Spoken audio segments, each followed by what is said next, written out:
প্রিয় বাংলাদেশবাসী, আমি প্রবাসী। আমি ন্যায় বিচার থেকে বঞ্চিত হচ্ছি। আমার এই জমিতে 144-45 ধারা জারি করা আছে।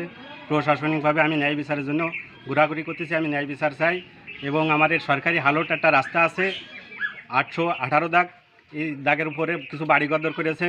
আমার এই রাস্তায় আসা যাওয়ার জন্য গতবার আমি একবার জেল খেটে গেছি মারামারি করে। ন্যায় বিচার পাচ্ছি না, আমি ন্যায় বিচার চাই।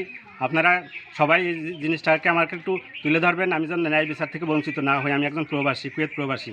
18 বছর ধরে বিদেশ করতেছি। 30-40 লক্ষ টাকা গেছে আমার এই রাস্তা নিয়ে এবং এই জমি জাতি নিয়ে। কিছু জাল দলিল করে রাখিছে, এই দলিলগুলো এখনও নামপত্তন করতে পারে নাই, কিন্তু এগুলো কেউ বিচার আচার করতে পারে না। আমি তুলে ধরার জন্য চেষ্টা করতেছি। ইনশাল্লাহ আপনারা সবাই ন্যায় বিচারের জন্য আমার এই কাজটা করবেন। আমি যেন ন্যায় বিচার পাই বাংলাদেশ প্রশাসনের কাছে চাচ্ছি।